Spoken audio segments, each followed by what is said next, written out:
Hello friends आज का हमारे वीडियो का टॉपिक है ट्रांसफॉर्मर में हिस्टैरिसीस लॉसेस क्या होते हैं, हिस्टैरिसीस लॉसेस को किस तरह कम किया जा सकता है। आज के वीडियो में हम सीखने वाले हैं।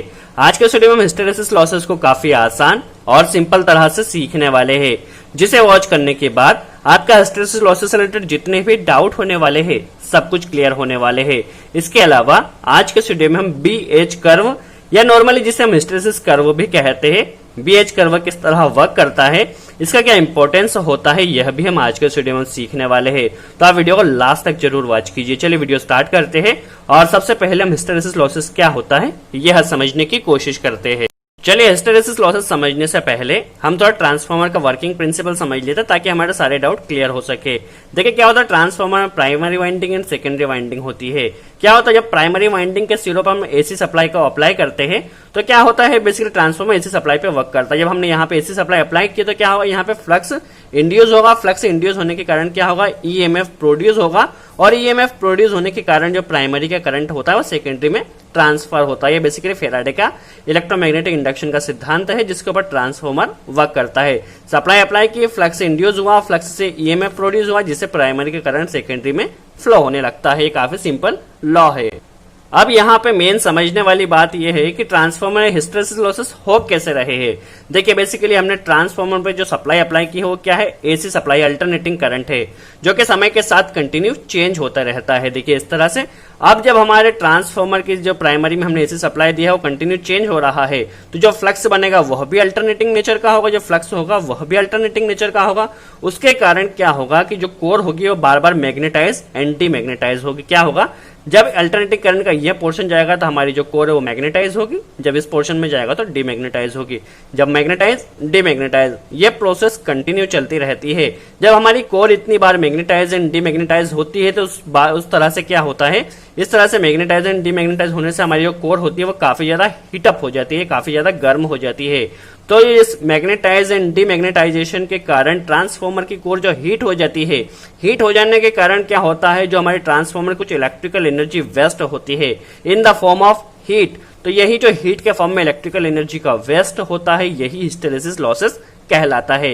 नॉर्मली हमसे यदि पूछा जाए हिस्टैरिसीस लॉसेस क्या होता है तो हमें यही कहना है, जब हम ट्रांसफार्मर के सिरे पे AC सप्लाई अप्लाई करते हैं तो जो ट्रांसफार्मर की कोर होती है वो बार बार मैग्नेटाइज एंड डीमैग्नेटाइज होती है, जिसके कारण हमारी जो एनर्जी होती है वो in the form of heat, कुछ एनर्जी वेस्ट होती है जिसे हम हिस्टैरिसीस लॉसेस कहते हैं। चलिए हमारा यह तो क्लियर होगा हिस्टैरिसीस लॉसेस क्या होते हैं। अब ये कैसे होते हैं, किसके ऊपर डिपेंड करते हैं, BH कर्व से हम समझ लेते हैं। बार बार मैग्नेटाइज एंड डीमैग्नेटाइज होने से ये एनर्जी का वेस्ट कैसे होता है ये हम इस ग्राफ के जरिए समझने की कोशिश करते हैं कि बार बार मैग्नेटाइज एंड डीमैग्नेटाइज होने से किस तरह से लॉसेस होते हैं। देखिए यहाँ पर हमने X एक्सिस पे H को लिया है और B हमने वहां पर Y एक्सिस पे B को लिया है।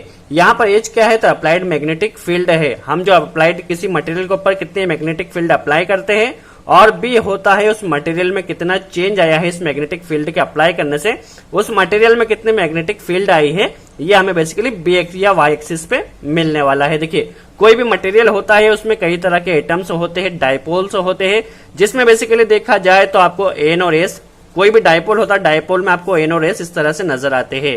तो किसी भी मटेरियल में कई तरह से इस तरह के एटम होते हैं, डायपोल्स होते हैं।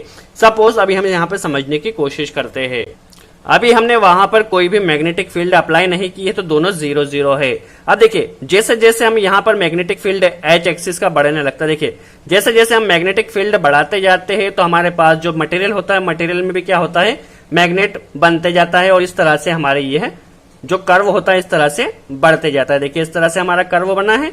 अभी क्या हो रहा है, हम मैग्नेटिक फील्ड बढ़ाते जा रहे हैं, उससे हमारा मैग्नेट में भी जो बेसिकली मटेरियल है, मटेरियल में भी मैग्नेटिक फील्ड आती जा रही है। अब एक पोजीशन ऐसी आएगी जहां पर हम कितनी भी मैग्नेटिक फील्ड और बढ़ा दे, वहां पर मटेरियल में मैग्नेटिक फील्ड का बढ़ना बंद हो जाएगा, मटेरियल बस इतना ही मैग्नेटाइज हो सकता है। तो यह जो पोजीशंस कहलाती है उसे हम बेसिकली सैचुरेशन पॉइंट कहते हैं। इसके आगे हम कितना भी मैग्नेटिक फील्ड लगा दे हमारे मटेरियल में कोई भी चेंज नहीं होगा। तो ये बेसिकली सैचुरेशन पॉइंट होता है। और सैचुरेशन पॉइंट पे पहुंचने के बाद सभी डायपोल की जो डायरेक्शन होती है वो एक ही तरफ हो जाती है इस तरह से, और ये पूरी तरह से मटेरियल मैग्नेटाइज हो जाता है। देखिए इस तरह से इसकी डायरेक्शन हो चुकी है, नॉर्मल कंडीशन में इस तरह थी।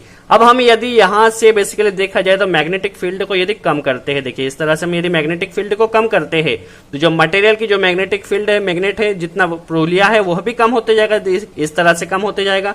अब एक कंडीशन ऐसी आएगी जब आप यहाँ पे देख सकते हैं आपने जो मैग्नेटिक फील्ड अप्लाई किया था वह यहाँ पे 0 पे आ चुका है, बट मटेरियल में अभी भी कुछ ना कुछ मैग्नेटिक फील्ड अभी भी बाकी है। उस कंडीशन में क्या होगा, यदि हम यहां से समझे तो सभी डायपोल तो हमारे आ जाएंगे, बट कुछ डायपोल्स जो होंगे या कुछ एटम्स जो होंगे वो अभी भी हमारा बेसिकली यहाँ पे मैग्नेटिक फील्ड इनमें बचा हुआ होगा। पूरी तरह से ये डीमैग्नेटाइज नहीं हुए, इसमें अभी भी मटेरियल में मैग्नेटिक फील्ड बचा हुआ है। हमने जितनी मैग्नेटिक फील्ड लगाई थी उतना लगाने के बाद भी अभी इसमें मैग्नेटाइज बचा हुआ। अभी यदि हमें इस मटेरियल के मैग्नेटिक फील्ड को 0 करना है तो हमें जो बेसिकली मैग्नेटिक फील्ड है उसे थोड़ा जो बेसिकली रिवर्स डायरेक्शन में लगाना होगा, इस तरह से लगाना होगा। अब हम मैग्नेटिक फील्ड को इस तरफ लगाते हैं तो यहां पर आके बेसिकली हम देखते हैं कि मटेरियल की जो फील्ड हुई है वो मैग्नेटाइज हुआ है, पूरी तरह से यहाँ पर मटेरियल हमारा डीमैग्नेटाइज हुआ है। और इस तरह से यदि हम रिवर्स डायरेक्शन में बढ़ाते जाते हैं तो हमें क्या मिलता है, रिवर्स डायरेक्शन में कंटिन्यू बढ़ाने से हमारा यहाँ पे मटेरियल के एक पॉइंट ऐसा आता है जहां पे पूरी तरह से डीमैग्नेटाइज होना भी बंद हो जाता है या फुल हो जाता है। तो यह पॉइंट हमारा कहलाता है negative saturation point. That means यहाँ पर पूरी तरह से डीमैग्नेटाइज हो चुका है और यहाँ पे इसके जो डायपोल की डायरेक्शन होगी वह कुछ इस तरह से होगी। अब हम कितना भी रिवर्स मैग्नेटिक फील्ड लगा ले मटेरियल पे कोई भी फर्क नहीं पड़ने वाला है। यदि हम इसे फिर से मैग्नेटाइज करना चाहते तो यहाँ पे हम फिर से पॉजिटिव डायरेक्शन में मैग्नेटिक फील्ड को लगाते तो इस तरह से लगाते जाते और यहाँ पर एक पॉइंट आता है जहां पर हम देखते हैं कि यहाँ पर हमारे जो फील्ड लगाई थी वह तो 0 हो चुकी है, बट यहाँ पे अभी भी रिवर्स में कुछ मैग्नेटिक फील्ड मटेरियल में बची हुई है। इसे 0 करने के लिए हम यहाँ पे इतनी पॉजिटिव मैग्नेटिक फील्ड लगाते तब आके यह 0 होती है और यही प्रोसेस हम कंटिन्यू यहाँ पे चलाते रहते हैं। तो क्या होता है, देखिए अभी हमारा जब मैग्नेटिक फील्ड हम पॉजिटिव डायरेक्शन में लगाते हैं तो जो हमारा मटेरियल होता है वह मैग्नेटाइज होता है। एक पोजीशन ऐसी आती है जहां पर वो सैचुरेशन होना बंद हो जाता है, बेसिकली यहाँ पे मैग्नेटाइज होना बंद हो जाता है। यहां से जब नेगेटिव डायरेक्शन में मैग्नेटिक फील्ड लगाते हैं तो मैग्नेटिक फील्ड यहाँ पे 0 हो जाती है, बट मटेरियल में कुछ ना कुछ पॉजिटिव पोर्शन अभी भी बच जाता है। इसे हमें पूरी तरह से 0 करने के लिए यहाँ पर हम इसे इतने एक्स्ट्रा बेसिकली मैग्नेटिक फील्ड लगाना होता है। यहाँ पे मटेरियल पूरी तरह डीमैग्नेटाइज होता है। यहाँ से यहाँ तक हम नेगेटिव डायरेक्शन में लगाते रहते हैं मैग्नेटिक फील्ड, जब यहाँ पे नेगेटिव सैचुरेशन पॉइंट मिलता है।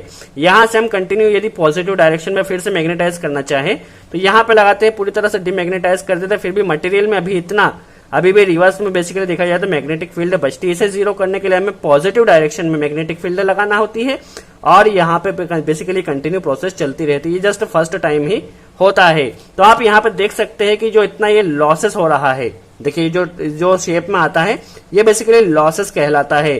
तो आप यहाँ से समझ सकते हैं जब आपकी बेसिकली ट्रांसफॉर्मर की कोर बार बार मैग्नेटाइज एंड बार बार डीमैग्नेटाइज होती है तो वहां पर इस तरह से आपके जो कुछ लॉसेस होते हैं वो इस तरह से लॉसेस बीएच कर्व से समझा जा सकता है। इसके ऊपर आगे चल के हम डिटेल में और भी वीडियो बनाने वाले हैं, इसमें अभी इतना हम डिटेल में नहीं सीख रहे, फिर क्लियर हुआ हो कि बीएच कर्व किस तरह वर्क करता है। यदि आप डिटेल में चाहते हैं जरूर कीजिए, हम डिटेल में वीडियो बना देंगे। तो चलिए हमने बीएच कर्व से समझा, अब हम आते हैं हमारे टॉपिक पे।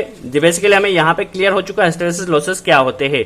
बार बार जो कोर मैग्नेटाइज एंड डीमैग्नेटाइज होते हैं उस कारण जो लॉसेस होते हैं उसे हम हिस्टैरिसीस लॉसेस कहते हैं।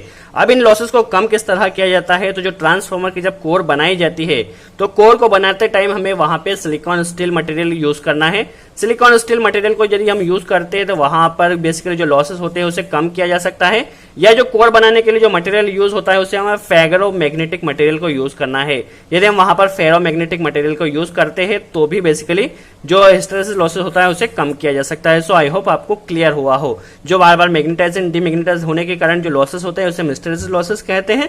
इन्हें कम करने के लिए हमें वहां पर सिलिकॉन स्टील या फेरो मैग्नेटिक मटेरियल का यूज करना है। आई होप आपको क्लियर हुआ हो। यदि वीडियो अच्छा लगा हो तो लाइक का बटन जरूर प्रेस कीजिए। सो आज के लिए इतना ही। Thanks friends.